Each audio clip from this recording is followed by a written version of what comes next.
Good evening, I'm Prasad Michael and you're watching Kini News. The Tamat Darurat campaign made its way to Istana Negara today and it was led by some very big names. The campaign is looking to bring an end to the emergency and also to get Parliament to sit again. Former Prime Minister Dr. Mahathir Mohamad said today that the Malays in the country are starting to express their anger towards the Malay rulers and the palace over the emergency declaration.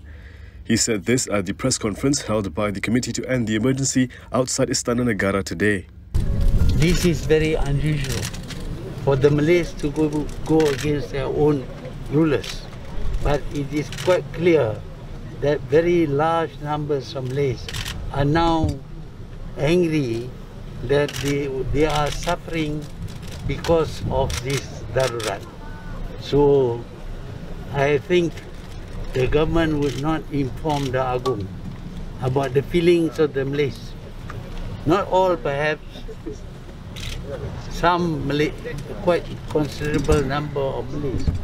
Also at the gathering to present the letter to the young di-Pertuan Agong were committee chairperson Khalid and Amanah President Muhammad Sabu. The three top opposition figures requested an audience with the young di-Pertuan Agong to convey alleged negative sentiments from the public over the proclamation of emergency. Mahathir said the PN government may not have conveyed the feelings of the Malays to the rulers and the Agong in particular. Mahathir said PN's failure to be transparent may increase the people's anger. They begin to criticize the rulers because of what has happened here and because the Gazette is the Gazette appears to make everything that is done is on the instruction of the Agong. This is what is stated in the Gazette, that the Agong orders or he may order somebody else to take action. And all the action we know are taken by the government. Strictly speaking, Muhyiddin Yassin, but in the name of the Agong. Mahathir explained that the way the emergency was declared made it look as though it was done at the Agong's behest and hence any criticism of the move may be treated by some as an act of treason. Just yesterday, we heard how Najib was described as being a puppet master in the SRC case by the prosecution. Today, we had someone being described as a dictator. Dr. Mahathir Mohamad had strong words today to describe Muhyiddin Yassin and his Perikatan national government. The former Prime Minister said Muhyiddin declared the state of emergency illegally and is now using the power to run a dictatorship. In a blog post today, Mahathir said the declaration itself did not follow the law on the declaration of emergency. He said the declaration had to be laid before Parliament and this was not done. Therefore, the declaration is illegal. It is believed that Mahathir was referring to Article 150(3) of the Federal Constitution, which provides that the proclamation of emergency is to be laid out before Dewan Rakyat and Dewan Negara. According to Mahathir, while the Prime Minister and his cabinet are exercising emergency powers that are stipulated under the Federal Constitution, emergency ordinances passed since the declaration had superseded existing laws, including the Constitution. This includes protection on Muhyiddin and the government against any legal action, including suits and prosecution. The Perikatan National Government had on January 12 announced that the country is in a state of emergency in view of the growing number of COVID-19 cases. The declaration of emergency allows Muhyiddin to suspend Parliament and delay the Sarawak state election, where the term of its state assembly will automatically expire in June until later in the year. It was a busy day for Malaysian social media users yesterday with a lot happening on Facebook, Twitter and Instagram. And one of those things, a man claiming to work for JCOM and how much he was allegedly paid. Oh, and before that, if you like our content, click on the link below and become a contributor. This man, who claims to be working for the Community Communications Department or JCOM, says he's paid 15,000 ringgit a month. Hang bagi panjang nak cerita. Aku kena buat kerja aku dalam JCOM. 15,000 aku dapat sebulan. Aku kena buat kerja aku. However, JCOM has denied this. In a statement, the department said the individual who alleged that he works for JCOM in a viral clip is not an employee of the department and that it has nothing to do with the clip. In the video that began circulating on social media yesterday, the man who was confronted by purported UMNO leaders explained that JCOM pays him 15,000 ringgit a month.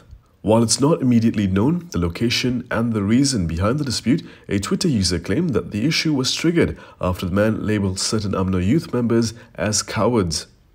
What is JCOM? It was rebranded from the controversial Special Affairs Department, or JASA, which was said to be used as a political propaganda tool. Communications and Multimedia Minister Saifuddin Abdullah had explained that JCOM is not a political tool and would be set up according to districts instead of parliamentary constituencies. The ministry is expected to launch a police report over the viral video clip. Another story that kept Malaysians busy on social media yesterday had something to do with an account being deactivated. And of course, it wasn't an ordinary account. And we saw the birth of a new hashtag. Twitter was on fire on Monday night after Raja Pemaisuri Agong, Tunku Haja Aziza Amanah Maimuna Iskandaria, deactivated her Instagram account. It all started when a screenshot of a comment the Queen posted about spending the afternoon in the kitchen with the palace cooks went viral. A netizen asked if the palace cooks had been vaccinated, to which she supposedly replied, quote, "Dengki ke?" In English, that could be translated to "Are you jealous?" And thus the Dengki Kita hashtag was born. On Tuesday, the hashtag had over 65,000 tweets and was still trending in Malaysia. The hashtag refers to the comment the Queen left on her Instagram account, supposedly shortly before her account under the handle Air Tangan Tuanku Aziza was deactivated. Responding to the screenshot, some netizens criticized the comment allegedly left by the Queen. Others made jokes about spending time in prison for sedition over their comments on the issue. The incident came following Asia Sentinel's report claiming that the young di-Pertuan Agong had obtained over 2,000 doses of Sinopharm's COVID-19 vaccine from a United Arab Emirates prince known as Prince Mohamad for his family and friends. The National Pharmaceutical Regulatory Agency has not approved the Sinopharm vaccine for use in Malaysia. Health Minister Dr. Adham Baba had rubbished the report as baseless and accused Asia Sentinel of trying to create a negative perception of Malaysia. The Queen's Instagram account was reactivated several hours later, with the latest post made on Tuesday morning.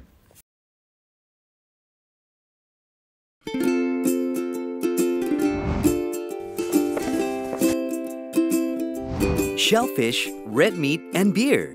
If you love indulging in these foods, you may end up with high uric acid level in your blood. These foods consist high level of purine, a substance that will eventually break down into uric acid and be excreted through our urine. It is recommended that the amount of dietary purines should be kept between 600 to 1,000 milligrams per day. Having too much uric acid in your blood can cause attacks of gout. It can also cause kidney stones and blockage in the kidney. The crystallization of the excessive uric acid in your blood can be eased by reducing purine-rich food to only 100 to 150 milligrams daily, maintaining a healthy lifestyle, and consuming urinary alkalinizer like Ural. It consists of sodium bicarbonate, citric acid, and sodium citrate that increases the urinary pH and solubility of uric acid to prevent crystallization. Best of all, it's lemon-flavored and sugar-free. Ural, effective urinary alkalinizer. Neutralize your uric acid problem now.